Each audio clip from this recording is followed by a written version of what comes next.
Hello, soul travelers. Good morning. Welcome to another episode of Death Stories Living Truth. This is Janae with Living Truth. Today's episode is brought to you by @LexLove. This young woman is telling her story about how she lost her mother. If you'd like to follow her or subscribe, please do. I will leave her information in the bio. Thank you for being here. I am so grateful for each and every one of you. Thank you for spending time with me today. Let's get into it. Be able to return to this moment.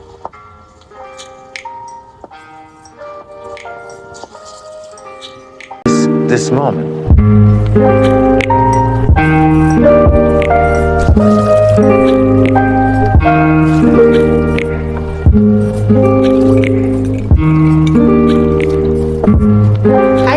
Welcome back to my channel, and if you are new to my channel, welcome to my channel. My name is Alexia, and today I'm chilling in my comfortable lounge thingy. All right, okay. Trying to be serious here, but trying not to be too serious. I feel like a lot of my videos I get a little, not a lot, well, yeah, I kind of get emotional, and this I know I am. And I'm not trying to bring anyone down or, make you upset, make you cry, none of that. But these are things that need to be shared, Why did I do that? Oh, because it was in my way. I was vacuuming, right. Today, I want to talk about loss, and I'm going to talk about how it was for me losing my mother. They say you don't realize what you have until it's gone. You just never know when the last time you'll see someone. You'll never think that the last time was the last time, because you just never know. You need to tell the people that you love them more often, because you don't know the last time that you'll be able to tell them that. And don't hold grudges. Don't hold grudges, because not only is that unhealthy for you, but especially most of the time when people hold grudges, it's over something stupid. And you don't know the last time you will be able to talk to someone, hug them. She is absolutely right. That's probably the best advice anybody could ever give. Definitely do not hold grudges. If you love somebody, forgive them and move on. Don't hold a grudge. And always, always, always make sure the people that you love and that you cherish know how you feel about them. Because you don't know. You never know when it's going to be the last time you see them. So yes, every opportunity that you get, let them know how you feel. And every moment you can spend with them, do it. Don't procrastinate. Don't wait and say, oh, next time we'll do this or next time. No. Do it now, because there might not be a next time. Last thing you want to do is regret the last moment you had with them. You get into a big fight with someone that you loved. The last moment you had with them. You get into a big fight with someone that you love. You love that person, get over it. Talk it out. End on good terms. You never want to end on bad terms with someone and that be the ending. That's the worst, because that eats you up. The last moment you had with someone was you calling them all types of nasty words. Come to find out, they're gone. And you know that it was stupid and it was petty and it was something that you guys could have got over, but you were just being childish. You have to stop being childish. You never know what God's plan is. Your time could be any time. So y'all need to start appreciating those around you. Like, seriously. You just never know what will be the last time. And at least you know that the last memory you had with that person was a good memory, You never want it to be a hateful moment, something that you're going to regret, something that you're going to, I wish I didn't say this, I wish I didn't, I wish I would have just, you don't want to live with that. Do not hold grudges against anyone that you love. When my mom was sick, the first time she got sick, that was in 7th grade, she had cancer and she had got surgery. The second time, I was in 8th grade. She had a tumor in her stomach, and I'll never forget. It was in March. She called me one day. She was supposed to be at work. She had got sick at work and had to go to the hospital. She calls me and she says, like that she was in the hospital and that they're talking about cancer. And it was my mom's birthday was March 19th. And I remember it being like a couple days before her birthday when that happened, when she found out, when that day that she went to the hospital. She died May 28th, 2 months later. From that point that she went to the hospital and they told us that she had a tumor in her stomach, they didn't want to do surgery because it wasn't safe to do another surgery. My mom didn't want to do chemo. She just took a lot of meds and was kind of just, praying. I remember when she was sick, me being very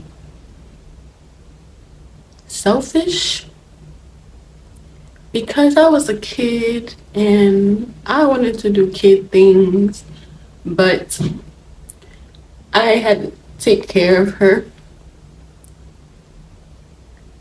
And not that I didn't want to, that was my mother. I loved her, but at the same time, I wanted to. Parent is very difficult. Being a caregiver, period, especially when you're there, you're a 24/7 person. It's very difficult. It's very exhausting, and it does limit your life. There's a whole lot of things that you cannot do because you're caregiving. So I can't imagine being in, I think she said she was in 7th grade, 7th or 8th, maybe 8th grade, that she's in 8th grade and having to be a full-time caregiver to your mother. That sounds impossible. I really hope that she can forgive herself because she was a child and those feelings are normal and natural, and she shouldn't feel guilty for that. That's a normal reaction and it's a natural reaction. I wanted to do stuff, but I couldn't, which was very selfish,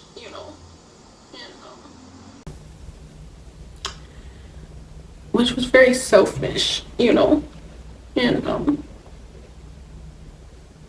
I just remember being kind of angry, but kind of angry at the fact that I couldn't do stuff because I had to take care of her, and angry at the fact that she had cancer. But I was young, and I just wanted to be a kid. I didn't want to, she was supposed to be taking care of me, and I was taking care of her, But that was my mom. Like, I shouldn't have felt like that, But I did. She was bloated, like aired up, like she literally looked like she was pregnant. Like when we walked around, people legit would just think that she was pregnant. Like it just looked like she was pregnant. Like you would have never thought there was a tumor in her. My mother was beautiful, great skin, beautiful smile, always kept a smile, always was laughing. You would have never thought that she was sick. And we walked around, like I said, everybody thought she was pregnant, but she did use a cane because she needed balance, like she needed something to hold on to. So, it would look like, why this pregnant lady got a cane? But like, cause you don't see a lot of pregnant women with canes. We were in a maternity store and she had felt pain in her stomach and she like grabbed her stomach and then someone was like, oh my God, did the baby kick?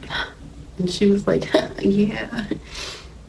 She never really let it bring her down. At least she didn't let us see that. She didn't let me see that. But, I just felt so bad. Um, every morning before school, I would make her something to eat. Whatever it was that she wanted, it was normally just oatmeal or cereal, fruit, whatever it was, and I would rub her back because she was aired up. So when I would rub her back, she would burp, and it would help her feel better, a little lighter.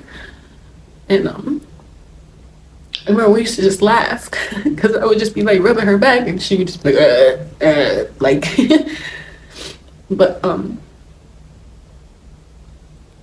then at that point when she had it the second time, she was on hospice.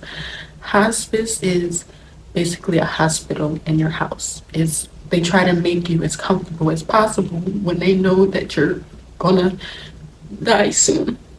Um, so in our living room, it was a hospital bed type. It was a hospital bed. The little toilet thing. Um, and she had a nurse that would come, and my aunt and my grandma were over there like every day. Um, helping out. So like it wasn't all on me, but most of it because I lived there. So when they left, it was I had to take care of her. And my brother was there as well, my oldest brother, and he helped a lot. Once I would get out of school, it was back to just being there for her. And we just watched a lot of movies together. We used to love watching Lifetime movies. We used to watch Lifetime movies all day. Like I loved it. Like I loved it. Like but when I did want to do stuff, it kind of sucked because I couldn't leave her. You know. But I loved spending time with her. But when I did really want to do something, it just really sucked, and it would make me mad. Which like, oh well, like get over it. Your mother is sick. Like you have to take care of her. Like it is what it is. Like that's your mom. She is able to forgive herself and release that guilt because she was a child and she was having feelings that you should have as a child. As an adult, being a caregiver, you're going to have those exact same feelings. And it doesn't mean that you're a bad person. It doesn't mean that you don't love your mother. It just means that you're human and there's other things that you want to be able to do and you can't, and you feel a way about that. That's okay. It's okay. You forgive yourself. You took care of your mother the best you could, baby. Forgive yourself. Back then I was very selfish. Um,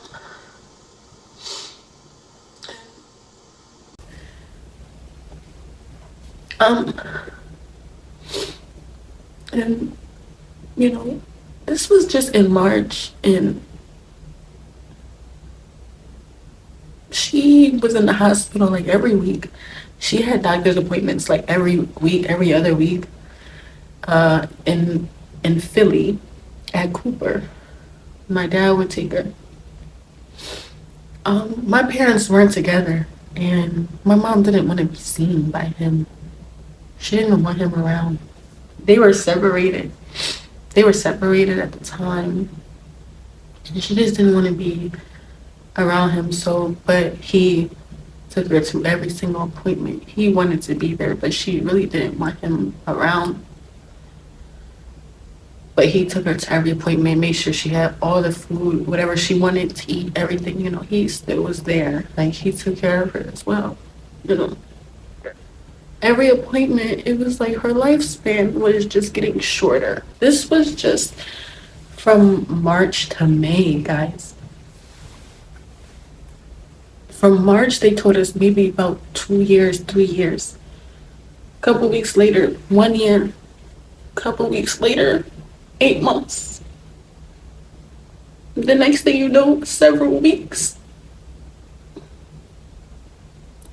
And once it got to like several weeks, I was so fake strong. Like, I was so fake strong back then. And I feel like that's why it hurts so much now, because I was trying to be so strong back then. Like, I prepared myself for it. Like, I knew that she was gonna die any day. And I was ready. She died the day after Memorial Day, May 28th, 2013. I was in 8th grade. Memorial Day, we had a cookout at my aunt's house, her sister. And she had invited all her family from Philly. They came. She wanted my dad to be there. And we all were there, you know. I kind of like me and my little sister, the cousin that's really my sister, which is my aunt's daughter. We kind of like stayed in her room because I kind of didn't want to be around her just because I wanted to get away. Oh, it's so hard watching her feel so guilty about these feelings that are natural. Yes, when you are a caregiver, you do want some free time. You do want a chance to get away. When there's other people that can carry the load, it is your chance to take a breath and to give yourself a break, which is so important. And I understand she probably doesn't feel that because she knows now, looking back, she knew that that was the last moment she had with her mother. But she's still living and she needed to take care of herself. So I pray that she releases this guilt that she has inside of her about how she was feeling during this time, because those feelings are so normal and so natural, and they don't mean that you're a bad person. They mean that you are human, and you were in 8th grade. You were a baby, honey. Let it go. Let it go. Your mom definitely doesn't want you feeling guilty for wanting a few moments on your own without having to be the caretaker, without having to hold that load by yourself. I guarantee she doesn't want you feeling that. I guarantee she feels so grateful for everything that you did give her and all the time that you did spend with her. And that's what she wants you to feel. Feel grateful for the time you did have and be proud of yourself because you've done something that is so hard for adults and you did it while you were a child. Which was so just that's horrible. Like, and I remember like just basically like that's horrible. Like, and I remember like just basically like enjoying my free time, not having to do nothing for her because everybody else was. I didn't really spend enough time. I wish I would have spent way more time with her that day. Because little did I know that was going to be the last time that I got to talk to her. And that day, while we was at my aunt's house, my mom had wanted to get her hair done. She got like these braids.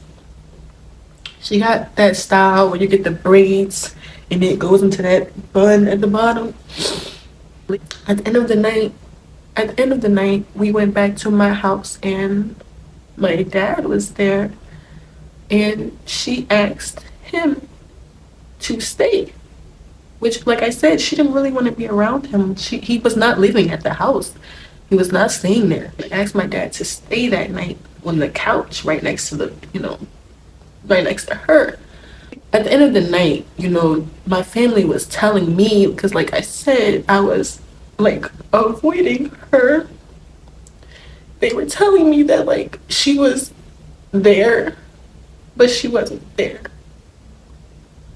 Like, she was there physically, but her mind was somewhere else the whole time. That we were at my aunt's house the whole time. They said that her mind was somewhere else. She was physically there, though. Like, they would be talking to her, and she would just be looking around. And they said that she kept looking around, smirking.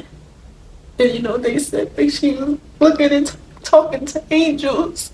when we got back to my house, and me and my dad and my mom were all sitting down in the living room, and I was sitting on the steps. I was about to go upstairs, looking at her, and I was like, "Mom, you're so pretty." Those were my last words to my mom, and I'm happy. The last words were, "You are so pretty. I love you." And she didn't say anything back. She just kind of looked at me and kept looking around.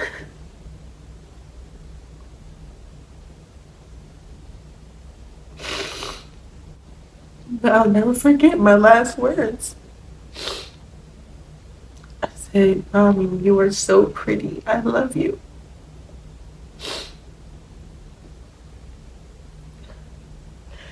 And I went in my room and I cried.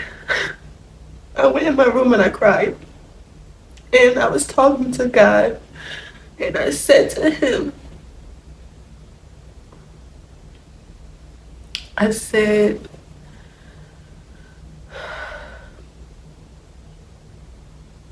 "God, I love my mother to death, and I don't want to see her suffer. If you're not going to heal her, take her." I said that right on my knees, leaning on the bed. I said that.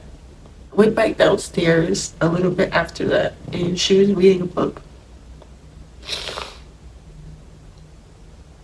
I sat next to my dad, and I don't know why. I wasn't thinking about this when I was upstairs. I wasn't thinking about asking him this. It just came out of my mouth. I was not thinking about it at all. And I was just like, "Dad, can I stay home tomorrow?" Because this was when we were going back to school. Like I said, it was Memorial Day, so we had Memorial Day off, and then the next day we went back to school. I don't know why. And I think that was God.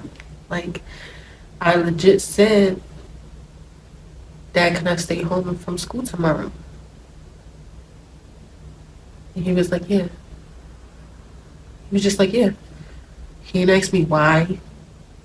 Nothing. He just was like, "Yeah." I was like, "All right." I woke up the next morning, and I was reading a book. I was reading, and I heard stuff. I heard commotion, but from my room, it sounded like laughing. So I didn't pay it any mind. I didn't even think about it. I heard commotion, but I thought it was laughing, and it was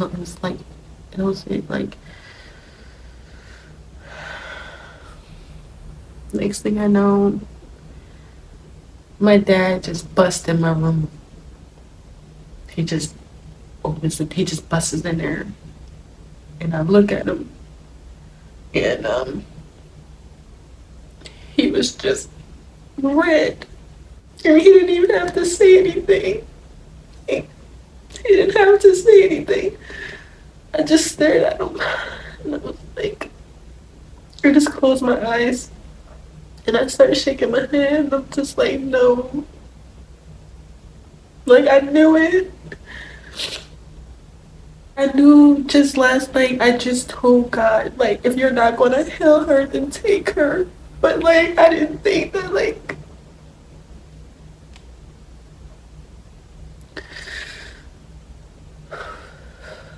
I stayed in my room for 20 minutes. I didn't want to go downstairs. I didn't want to see her. I knew I needed to go downstairs eventually. I heard sirens.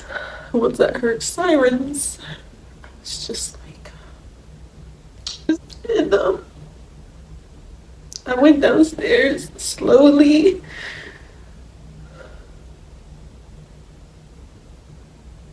and I see her just laying there, and my brother was just leaning over her. with his hands just like this.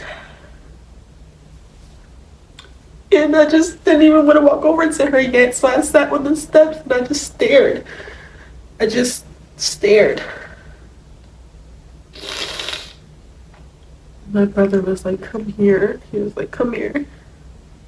And I was like, "Bro, I can't." Like, so I walked over there, and he was like, "Look at her face."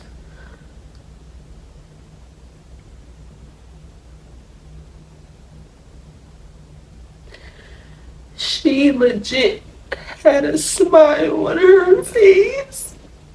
Like, she legit had a smile. Not a wide smile, but she legit had a smirk on her face, bro.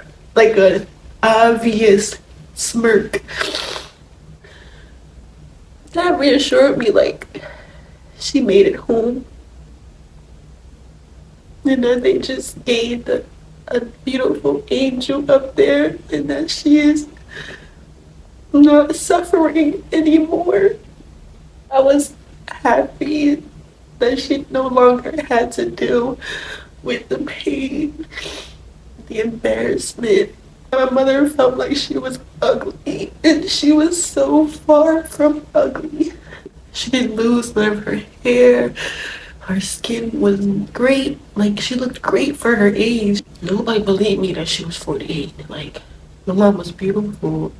She looked great. I just tried to be so strong, yo. Like, I just was so freaking strong. I did not cry again. I just kept telling myself she's in a better place now. She's good now. You know? No more suffering. And I didn't cry at all. That night that I went to sleep, I had a dream that I'll never forget this. I'll never forget this. I walked in my house and my mom was like, "Alexia." And her voice was coming from upstairs. She was like, "Alexia." And I was like, "Yeah." She came down the stairs in the same gown that she went to sleep in that same night that she died. She came down the stairs. She was floating. She was floating, bruh. She was floating. And I just was staring at her like, and she came in behind me and picked me up, like under my arm. She picked me up like this. And we flew outside and we flew to the sky. And we flew to the sky, bruh. Amazing. I feel like that was her mother coming to her, letting her know that she's okay and that she's safe and that it's okay to let her go and to let her know that no matter what, she will always be with her, because death is not a dead end. It's just a transformation. So now we communicate differently. We communicate through dreams, through signs, through messages. This story is really hard to hear. Years, like, and I cried.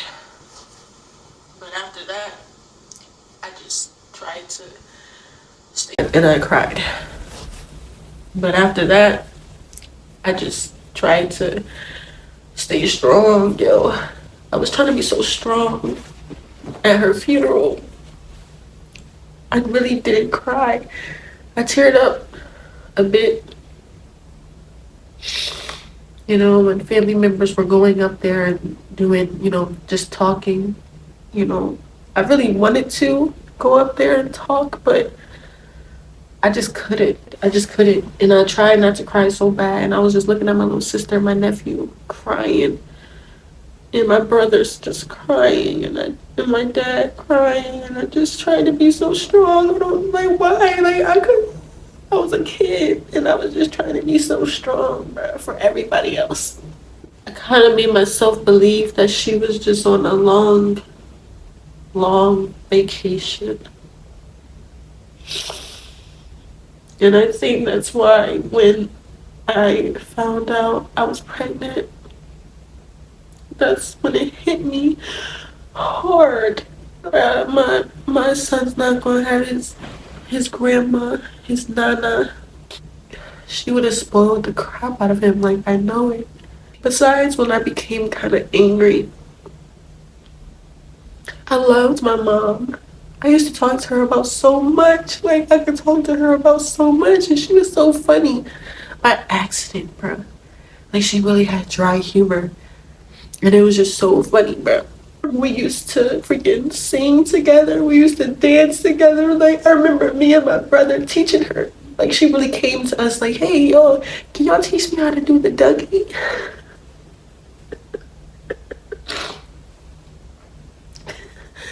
We used to really be teaching her. I remember I was teaching her at the time. This is when the Dougie just came out, the Cat Daddy, all this, and we was really teaching her how to do this stuff. She was just so beautiful. Like she had a beautiful smile, bro. At our high school graduation, I had a poster. That was the best thing we could do. She's not going to be there for my wedding. Like, she's not going to be there with me, helping me get myself together. Like, I think about stuff like that. It just really, really hurts. And it's just so much that I wanted to do for her, yo, because I'm going to be successful. I'm going to take care of my family and this. There's so many things I wanted to do. I want to do with my mom. Like, I want to go shopping with my mom. I want to go get my nails done, go out to eat. All on me. And I can't. My mother was cremated. She was cremated because she didn't want anybody to see her in the casket with the tumor.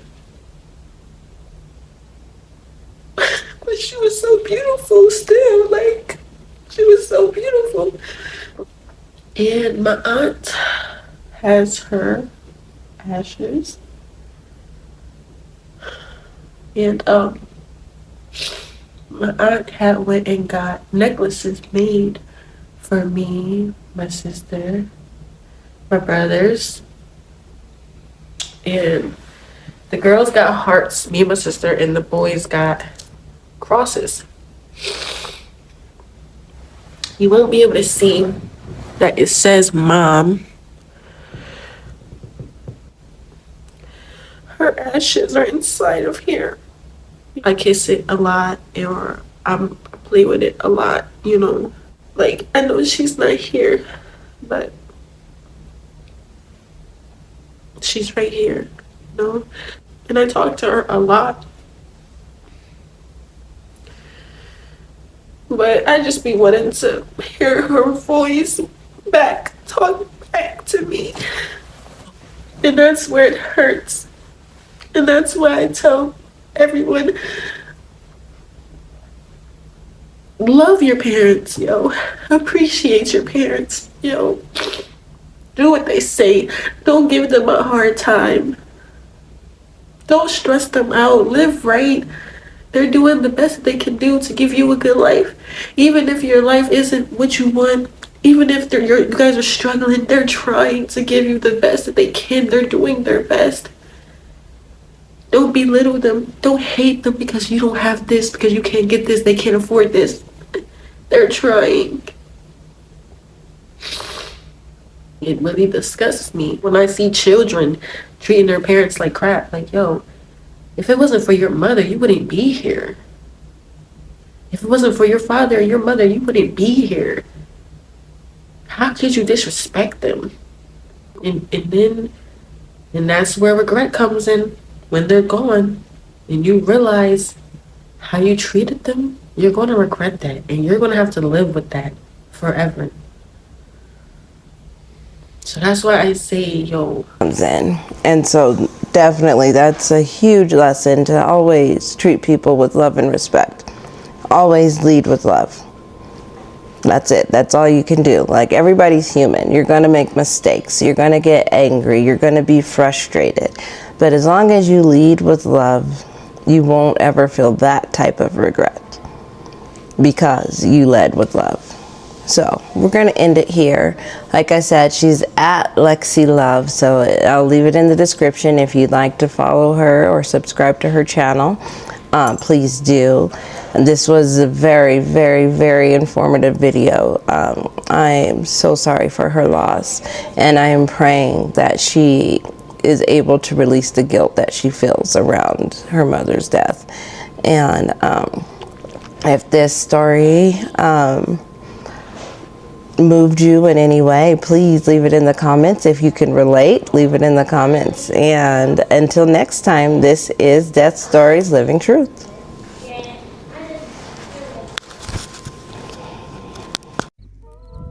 If this story stayed with you, that means it was meant for you. Follow more real conversations about death and what it teaches us about life.